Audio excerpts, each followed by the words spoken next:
Hello dear students, आज हम पढ़ेंगे डाइजेशन एंड एब्जॉर्प्शन चैप्टर में डाइजेशन ऑफ न्यूक्लिक एसिड का डाइजेशन हमारे बॉडी में कैसे होता है उसके बारे में।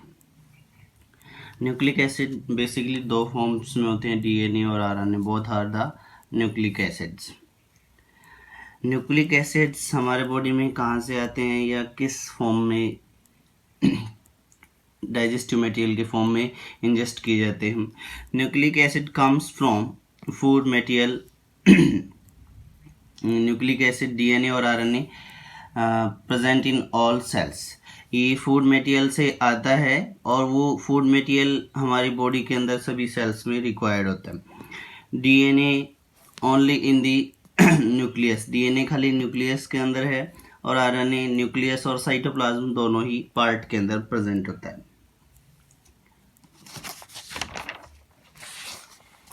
नोट है, if we are eating the cells, we are getting the nucleus which contain DNA and RNA needs to be digestion।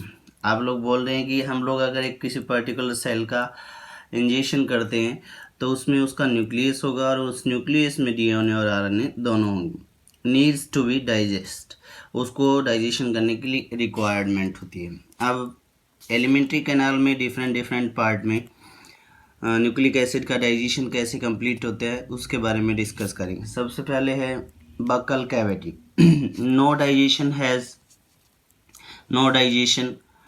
कोई डाइजेशन नहीं होता न्यूक्लिक एसिड का। Has no nucleic acid digesting enzyme, क्यों नहीं होता? क्योंकि बकल कैविटी में nucleic acid digestion करने के लिए कोई पर्टिकुलर एंजाइम नहीं होता, इसलिए यहाँ पर कोई डाइजेशन नहीं होता।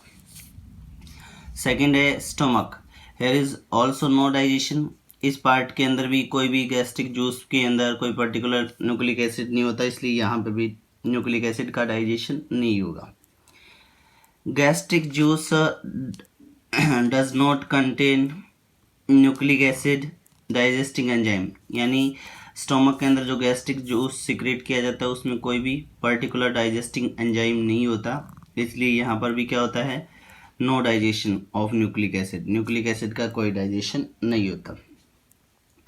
थर्ड है अब स्मॉल इंटेस्टाइन का part, duodenum. In duodenum pancreatic juice and intestinal juice they contain certain nucleic acid enzyme. इस पर्टिकुलर पार्ट में, स्मॉल इंटेस्टाइन के इस पर्टिकुलर पार्ट में nucleic acid digesting enzyme secrete होते हैं वाया पेनक्रियाटिक जूस और intestinal juice, इसलिए यहाँ पर digestion of nucleic acid take place होता है। फर्स्ट है pancreatic juice has an enzyme called nuclease. The nuclease are of two type. Pancreatic juice के पास में न्यूक्लिक एसिड डाइजेस्ट करने के लिए एक एंजाइम होता है जिसको बोलते हैं न्यूक्लियस, और न्यूक्लियजेस भी दो टाइप्स के होते हैं।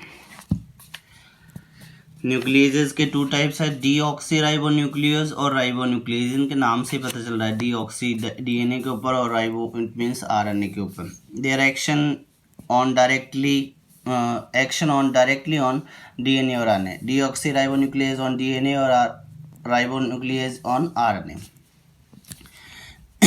डीएनए इसके ऊपर फंक्शन करेगा डीऑक्सीराइबोन्यूक्लियस और डीऑक्सीराइबोन्यूक्लियोटाइड्स बनाता है जो डीएनए की यूनिट्स होती हैं। आरएनए के ऊपर राइबोन्यूक्लियस और ये किस में कन्वर्ट होता है, टूटता है राइबोन्यूक्लियोटाइड्स में जो आरएनए की यूनिट होती है। ये था पेनक्रियाटिक जूस। फिर है intestinal juice. Intestinal juice have also two enzyme. Nucleic acid को डाइजेस्ट करने के लिए यहाँ पर भी दो टाइप्स के एंजाइम्स होते हैं। फर्स्ट है न्यूक्लियोटाइडेज और दूसरा nucleosidase. Nucleotidase is both oxy ribonucleotidase and ribonucleotidase, यानी बात कर रहा है डीऑक्सी राइबोन्यूक्लियोटाइडेज और राइबोन्यूक्लियोटाइडेज दोनों टाइप्स के न्यूक्लियोटाइडेजेस न्यूक्लियोसाइड्स प्लस इनऑर्गेनिक फॉस्फेट बनाते हैं, यानी न्यूक्लियोटाइडेजेस दोनों टाइप्स के कौन कौन से, डीऑक्सी राइबोन्यूक्लियोटाइडेजेस और राइबोन्यूक्लियोटाइडेज। न्यूक्लियोटाइडेजेस, ये फंक्शन करते हैं और कन्वर्जन करेंगे किस में, न्यूक्लियोसाइड्स एंड इनऑर्गेनिक फॉस्फेट में। Nucleotides made up of 3 things, nucleotides 3 चीज़ों से बना होता है, पेंटोज शुगर, डीऑक्सीराइबोज शुगर और राइबोज शुगर बोल सकती हो, नाइट्रोजन बेस और इनऑर्गेनिक फॉस्फेट। न्यूक्लियोसाइड, न्यूक्लियोसाइडेजेस की प्रेजेंस में pentose sugar plus nitrogenous base में कन्वर्ट होता है, और नाइट्रोजनस बेस क्या होते हैं, प्यूरिन्स एंड पायरिमिडिन्स होते हैं, जिनके बारे में हम लोग आगे डिस्कस करेंगे।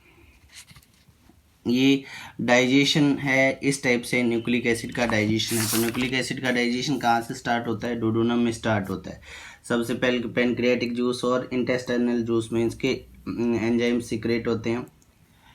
पैनक्रियाटिक जूस में न्यूक्लियेजेज होते हैं, जिनको 2 कैटेगरीज में डिवाइड किया गया है, डीऑक्सीराइबोन्यूक्लियेज और राइबोन्यूक्लियेज, जो डीएनए को और आरएनए को कन्वर्ट करते हैं, डीऑक्सीराइबोन्यूक्लियोसाइड्स और राइबोन्यूक्लियोसाइड्स में। फिर बात करते हो इंटेस्टाइनल जूस में न्यूक्लियोटाइडेज और न्यूक्लियोसाइडेज होते हैं। न्यूक्लियोटाइडेज इन राइबोन्यूक्लियोटाइड्स और डीऑक्सीराइबोन्यूक्लियोटाइड्स के ऊपर फंक्शन करते हैं और क्या बनाते हैं, न्यूक्लियोसाइड्स और इनऑर्गेनिक फॉस्फेट बनाते हैं। ठीक है, ये फंक्शन करेगा इसके ऊपर। फिर न्यूक्लियोसाइड्स और इनऑर्गेनिक फॉस्फेट बनते हैं, न्यूक्लियोसाइड्स हो गए।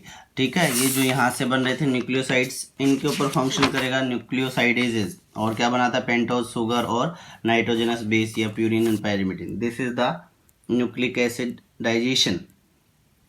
फिर कुछ स्पेसिफिक फॉर्मेशंस हैं जो वाइटामिन्स के डाइजेशन से रिलेटेड हैं। नोट है, vitamin, minerals and water not digested. ये कुछ पर्टिकुलर फॉर्मेशंस ऐसी होती हैं जो डाइजेस्ट नहीं हो पाती, डाइजेशन टेक प्लेस नहीं हो पाता है। They all are vitamins, the all 3 vitamins, water, minerals are absorbed as it is. क्या बात कर रहे हैं, वाइटामिन्स, मिनरल्स और वाटर नॉट डाइजेशन, इनका डाइजेशन नहीं होता है बेसिकली। ठीक है, तो ये क्या होते हैं, बेसिक जिस फॉर्म में हम लोग इनका इंजेक्शन करते हैं उसी फॉर्म में ये डायरेक्टली क्या कर लिए जाते हैं, ऑब्जर्व कर लिए जाते हैं एज इट इज़ फॉर्म। जैसे हम लोग इसको यूटिलाइज करते हैं, इंजेक्शन करते हैं, वैसे इसका ऑब्जर्प्शन कर लें। ये हमारा डाइजेशन है। ऑब्जर्प्शन में डाइजेशन का प्रोसेस कंप्लीट हो गया है, जिसका ये लास्ट टॉपिक था, जिसमें हम लोग पढ़ रहे हैं कि digestion of nucleic acid, nucleic acid का डाइजेशन कैसे होता है। तो न्यूक्लिक एसिड का बेसिकली हम लोग डाइजेशन कहाँ से पढ़ते हैं, माउथ या बक्कल कैविटी से स्टार्ट करते हैं। बक्कल कैविटी में कोई न्यूक्लिक एसिड का डाइजेशन नहीं होता। क्यों? क्योंकि saliva which is secreted in buccal cavity do not contain any type of nucleic acid digesting enzyme or nucleases. Second है स्टोमक गैस्ट्रिक जूस सिक्रेट होता है, और gastric juice does not contain nucleic acid digesting enzyme. Here also no digestion take place of nucleic acid. Nucleic acid का यहाँ पर भी digestion complete नहीं होता है, क्योंकि कोई न्यूक्लिक एसिड डाइजेस्टिंग एंजाइम नहीं होता। डुओडेनम जो स्मॉल इंटेस्टाइन का पार्ट है, यहाँ पर 2 टाइप्स के सिक्रेशंस होते हैं, एक पैनक्रियाटिक और एक इंटेस्टाइनल, एक इंटेस्टाइन से और एक पैनक्रियाटिक से। Contains nucleic acid digesting enzyme, इसलिए यहाँ पर न्यूक्लिक एसिड का डाइजेशन होता है। सबसे पहले है पैनक्रियाटिक जूस और दूसरा है इंटेस्टाइनल जूस। पैनक्रियाटिक जूस में न्यूक्लियेजेस सिक्रेट होते हैं। न्यूक्लियेजेस 2 टाइप्स के होते हैं, डीऑक्सीराइबोन्यूक्लियेज और राइबोन्यूक्लियेज। इनके नाम से पता चल रहा है डीऑक्सीराइबोन्यूक्लियेज फंक्शन करेगा डीएनए के ऊपर, और राइबोन्यूक्लियेज फंक्शन करता है आरएनए के ऊपर, और कन्वर्जन करते हैं डीऑक्सीराइबोन्यूक्लियोसाइड्स, न्यूक्लियोटाइड्स और राइबोन्यूक्लियोटाइड्स। फिर दूसरा इंटेस्टाइन में 2 टाइप्स के nucleic acid digesting enzyme secrete होते हैं, न्यूक्लियोटाइड्स और न्यूक्लियोसाइड्स। बात करें यहाँ से बन रहा है अपने पास न्यूक्लियोटाइड्स। न्यूक्लियोटाइड्स बोथ कौन कौन से, डीऑक्सीराइबो और राइबोन्यूक्लियोटाइड, दोनों में से इन दोनों के ऊपर फंक्शन कौन न्यूक्लियोटाइडेज और कन्वर्जन करता है न्यूक्लियोटाइड्स प्लस इनऑर्गेनिक फॉस्फेट में, न्यूक्लियोटाइड्स और इनऑर्गेनिक फॉस्फेट में कन्वर्जन होता है। फिर बात करते हैं दूसरा बच गया अपने पास न्यूक्लियोसाइड्स।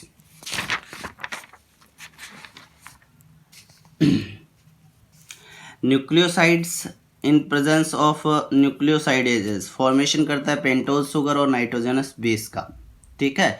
ये न्यूक्लिक एसिड का डाइजेशन कंप्लीट होता है। फिर बता रहा कुछ स्पेसिफिक कंपोजिशंस ऐसी होती हैं हमारे बॉडी के अंदर, जिस फॉर्म में हम लोग उसको यूज लेते हैं, इंजेस्ट करते हैं, उसी फॉर्म में वो ऑब्जर्व कर ली जाती है। नो डाइजेशन टेक्स प्लेस, उनका कोई डाइजेशन कंप्लीट नहीं होता, ये ध्यान रखने वाली चीज़ है।